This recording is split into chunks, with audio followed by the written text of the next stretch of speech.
Bonjour Anthony. Salut Karine, salut Ronald. Alors tout le monde salue avec raison le travail des pompiers évidemment pour sauver Notre-Dame. Ce que l'on ne sait pas forcément, c'est que dans leur rang il y avait un robot. Oui, exactement. Et il était en première ligne. Il s'appelle Colossus, ce petit robot qui est vraiment un outil extrêmement précieux aujourd'hui dans l'arsenal technologique des pompiers. Ça fait 2 ans que les sapeurs-pompiers de Paris l'utilisent. Alors ce robot, faut pas imaginer un pompier humanoïde avec une lance à incendie. Non, évidemment, c'est un mini tank, on pourrait appeler ça comme ça. Il est monté sur chenille, il est équipé d'un canon à eau et surtout il est équipé d'un système de caméra. Donc on va pouvoir le piloter à distance et il va servir, on va dire, d'œil pour les pompiers, c'est-à-dire qu'on va pouvoir le guider, l'envoyer dans les zones extrêmement dangereuses, dans les zones les plus difficiles. Il peut même monter les escaliers potentiellement et donc il va être capable de montrer les zones les plus dangereuses et on va pouvoir opérer une stratégie en fonction des images rapportées par le robot. Et puis il est doté de tout un tas de petits capteurs électroniques, de capteurs qui permettent par exemple de détecter une fuite de gaz.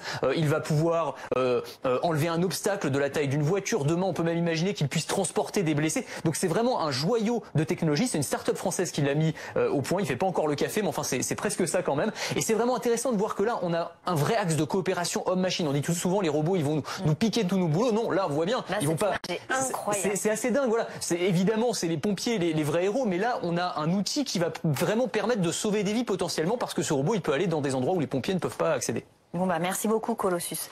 Les travaux d'un professeur d'histoire de l'art américain qui pourrait être très utile pour la reconstruction. Exactement. Ouais, je vous parlais hier de l'importance de numériser tous nos monuments historiques et la chance qu'on a pour Notre-Dame de Paris, c'est qu'il a été numérisé de nombreuses fois, dont ce monsieur qui s'appelle Andrew Tallon. Alors il est décédé depuis, mais en 2013, il a scanné l'intégralité de Notre-Dame de Paris, mais au millimètre près. Alors là on voit, là c'est pas Notre-Dame, il l'a fait avec d'autres cathédrales, mais en gros le principe c'est qu'il a mis au point un dispositif avec des scanners laser et un appareil photo extrêmement sophistiqué et donc le rendu c'est comme ça une cartographie extrêmement précise avec plus d'1 milliard de points qui va permettre de savoir exactement au millimètre près où se trouvait quel objet, quelle voûte, etc. Et en fonction de ça, eh bien on va pouvoir reconstruire de manière beaucoup plus efficace. Alors il y a un autre outil beaucoup plus original qui pourrait aussi aider, c'est un jeu vidéo, Assassin's Creed Unity, sorti en 2014. Mais oui, j'y pensais complètement hier. On en a parlé quand il était sorti. Et ce jeu, il a demandé un travail complètement fou. Ça se passait pendant le Paris de la Révolution. Et il y a eu une reconstitution de Paris, et notamment de Notre-Dame de Paris, qui avait demandé plus de 2 ans de travail.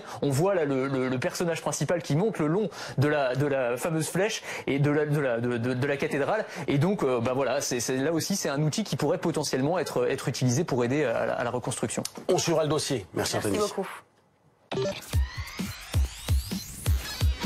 Retrouvez toute l'actualité high-tech sur l'appli 01net.